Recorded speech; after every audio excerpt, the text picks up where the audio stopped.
Revelation 3:16. Because you are lukewarm, neither hot nor cold, I am about to spit you out of my mouth. So we could see the project. So I was just, and this is in a way a response to this exchange between the actor James Woods, who was the great favorite of Gene Siskel, but I'll put a little David Foster Wallace mark there with the long footnote, but that won't be included here. And Elon Musk. So it's like, again, movie tough guy. I mean, I deliberately use this stupid phrase, but I'm trying to ridicule him as a reprobate because his projects are so lukewarm. Both supposed white nationalism, which nobody believes in, which won't happen, which is a silly project. Not entirely silly, but it's just not realistic, okay? That way, in that sense, it's lukewarm. And it exactly rhymes and echoes with Musk and his... if I put too many sort of avalanche of cursive expletives, it would in a way weaken the case. It's stronger to show the case as it actually is, right? Not to exaggerate it.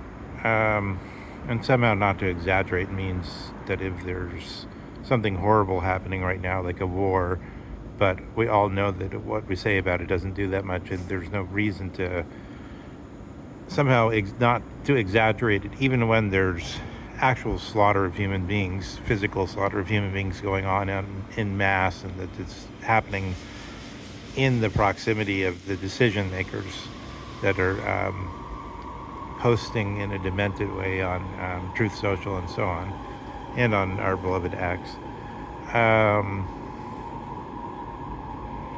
I'm absolutely against Blue Sky. I think that's a horrible fake platform, and I think X is just better. But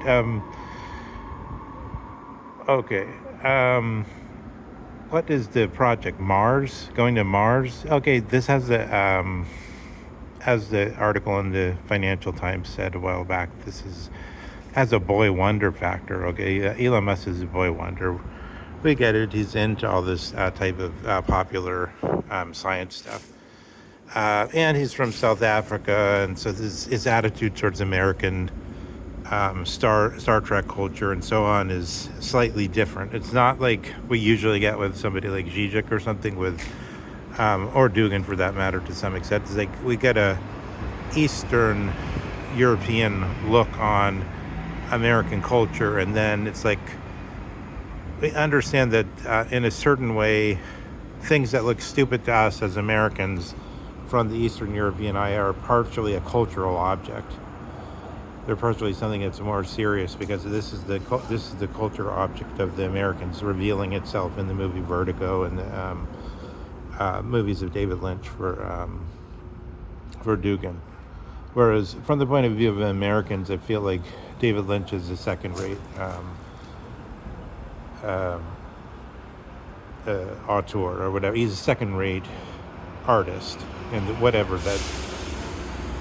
It's only very recently that artist has taken on this meaning. I think only from the time of Hegel's death, which was the same time Balzac was Henri de Balzac was active, and that's the current inspiration and the current idea of the artist as Fernhofer as the model, something like that. I mean, obviously that means Balzac gave a specific expression to something that was happening more largely, but it's in a lot of ways it's still useful to say this is how the new type of thing called artist, in contradistinction to those where the one doing it wasn't that important, just like a scientist. In other words, there's somebody who makes what's important, that there's something called a chair, or that there's something called a house, or that there's something called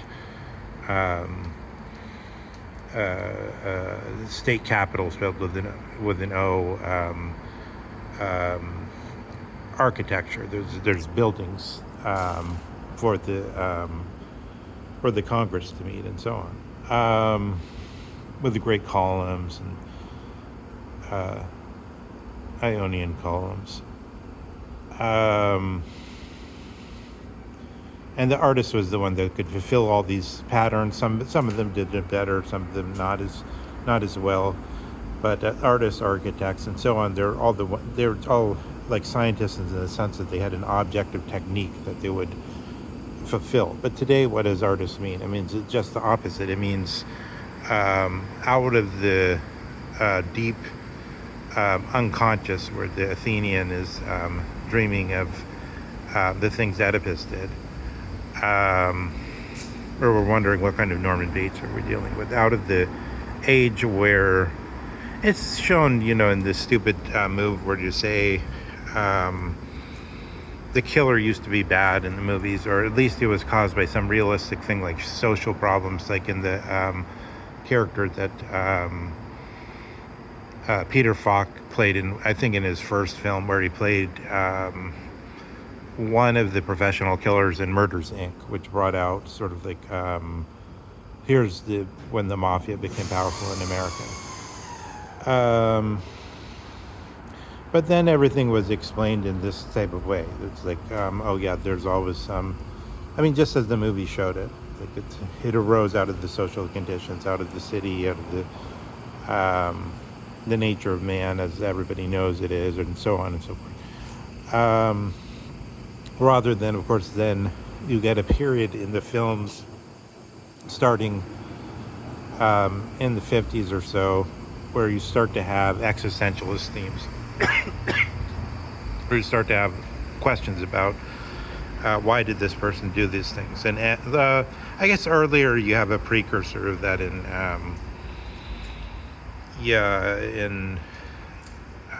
Fritz Lang's M, because the Peter Lorre character, that's interesting. Actually, I take this from George Samueli, who does The Gaggle, but he also does a very acute film criticism on occasion. And he said, if you compare that, could you imagine if you had a film where every little 15-minute segment was as good as the segment with Joe Pesci and Ray Liotta and Goodfellas about the So I Amuse You and all that?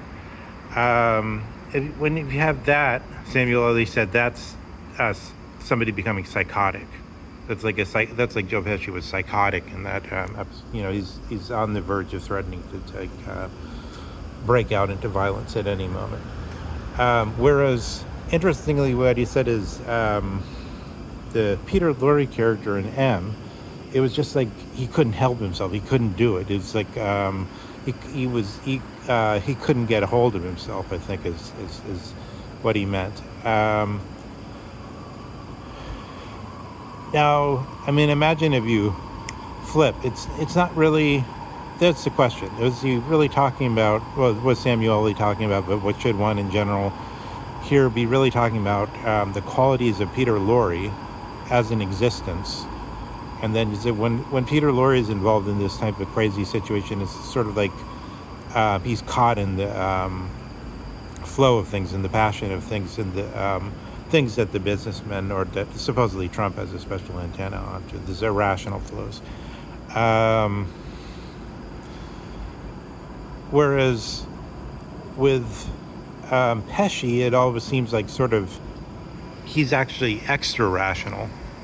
There's something, that's why I would say it's psychotic, because it's like he knows what he's doing in a sense, but he's like so fiery, so angry, as it were, just like a dynamo, constant dynamo that he uses to power himself, that it's like, even though he knows this is a situation, he absolutely refuses to accept the how he's supposed to act, but he pushes the limits in an extreme way. Maybe that's an possible interpretation. But what I mean is, if you switch Pesci and Peter Lorre in the different roles, then it could possibly have the scenes would play totally differently, of course, right? So if we look at this little Musk proposals and the proposals of James Woods, this seemed like defective, but in the light of what? They seemed lukewarm, is what I'm saying. They seemed like we should spit them out. They're not very they're not realistic or impressive. But let's look at what they're actually mocking. This is what sort of provoked me to make a decomposition of it. Is that um, there's all kinds of different factors with respect to what it means to have a so-called a culture that then presents itself as universal, as the Romans did, because the Romans said you could, just as in India, you could worship whatever gods you want as long as you also obeyed the capital cult. So, or put another way, just as often as we call you to go to war, you must come to war with us. That's all we care about.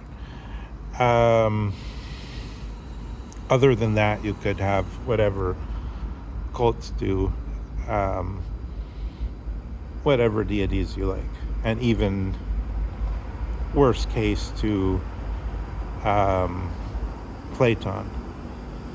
Um, or I believe there's also a cult worship of Socrates attested to in Pausanias. Um,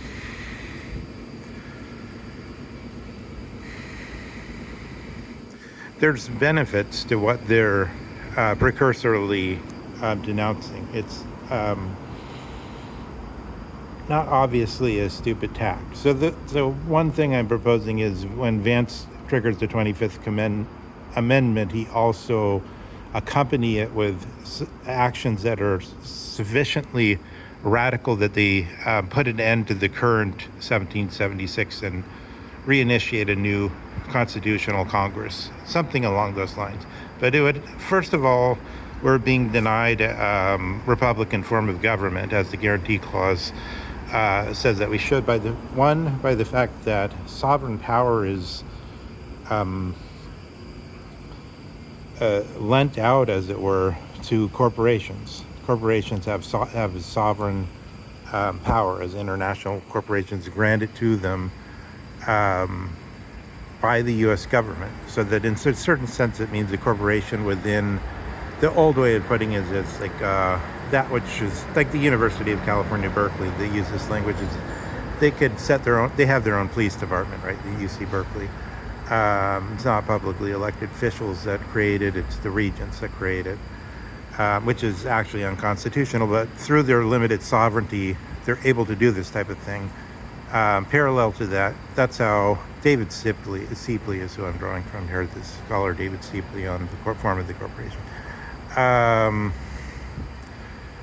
Corporations also have limited sovereignty, and the language they say is not repugnant to the laws of the land. So they're doing stuff unconstitutional, but it's deemed as not repugnant to the laws of the land, such as having their own local police force, which maybe that happens in Stanford too. I don't know, Palo Alto. I think that's a Fukuyama could answer for that.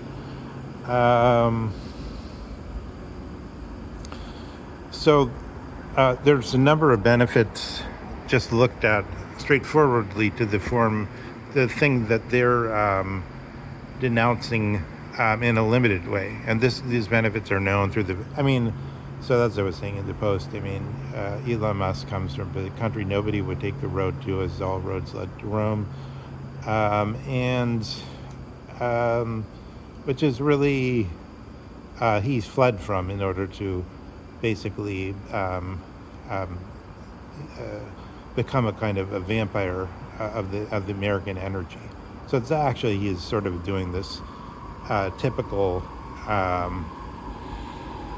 you could have Jordan Peterson come in here and tell us what he's doing. It's pretty kind of typical psychologist view of this type of behavior. Like, you go to a psychologist and they have a textbook and you see Elon Musk is obviously trying to, in order to suppress his guilt, he's attacking the very thing that's has benefited him. I think actually it's because of what happened to one of his children. A bandit turned their back on him, and then he became enraged at woke. but both of the two explanations aren't that far apart. So there's this huge power that arises out of this multiculturalist project, or out of this, um, this pan worship of all the deities, as long as you bow the knee to the cult of the capital. Now, what else? I mean, there's a lot of issues that they simply allied in order to say the argument. But I guess I don't really want to go through that right now. But I've given it earlier. Leo Strauss's argument about the Christian Science reading room in the 40s, and the Jews started going there, and then they said, "Oh, this is nice," and then they started bringing food, and then they started outnumbering, and the Christian Science people realized that there was no chance they were actually going to be impressed to change their views and become a Christian Scientist. They just sort of like hanging out there, but they were doing their own thing or whatever. This view of immigration, which I think is the basic, the same thing in France with the Muslims and Wellenbeck and Wellenbeck's Submission and so on. And so this transferring over of what actually happened in South Africa, that there's swamped. They came in and just swamped the place. They took it over. They had no intention of continuing the traditions. Yet this is badly applied to America, because in America, nothing of the sort, nothing like that is threatened in any way. Nothing like that is happening. All the discourse is on this limited, narrow spectrum of constitutional talk. It's the shared unity of the level in which the discussion happens is always in this Apollonian perfect light Skywalker space.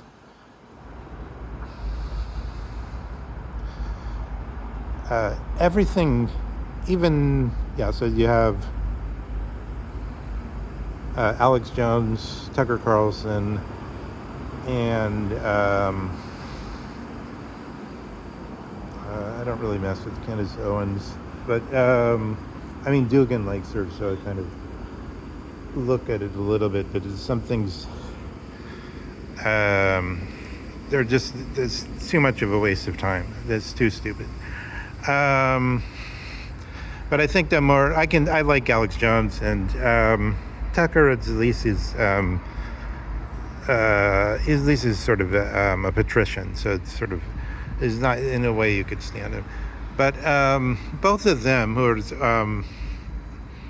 Jones is so courageous and so energetic, and Tucker is analytic to some degree, have turned against Trump, right? But what's all the language they use about dealing with this situation is always in the terms of thinking of constitutional issues, of the 25th Amendment, or within the realm of the freedom of speech. We could then convince ourselves through showing the truth, through letting the truth out, and the sunlight is the best disinfectant, and so on. It's all through the realm of this sort of direct, traditional view of the kind of American order, which other forces also use, because on Trump's behalf, Dershowitz, with his argument that the amendment to the Constitution to limit the terms says that it's a qualified statement. So that Dershowitz says it's a qualified statement that says not simply that one can't hold office 3 times. It says that one can't be elected to hold office for 3 terms. And so he says this is all a qualified statement. It all goes together. It's modified by the term at the beginning, elected. And then he says, Trump can have a 3rd term because he's only forbidden by the Constitution to be elected to a 3rd term, not to hold a 3rd term. And then we get the same type of cloying, niggling use of nuanced subtlety, not to say the most corrupt Jesuistry or casuistry that can be imagined on both sides. And again, because Robert Reich, this yesterday morning, in his coffee clatch show that he does every Saturday, it makes this argument that hangs on a similar level of I think what he said is the judges are, according to Article 3, in once they're elected to their judgeship or appointed to their judgeships, they're to serve for life, or on good behavior or whatever it says. And then he says, Reich says, oh, but it only says they're to serve for life. It doesn't specify they're to serve as a judge for life. They could be assigned some other thing to do for the rest of after 18 years. Yeah, but all of this happens again within the underlying unity of extreme agreement between the parties, which is that the Constitution is the place to have discussions. And this is, well, let's just leave it here for a second. This is the Geist of America. This is the Geist of America. That's what Hegel's talking about.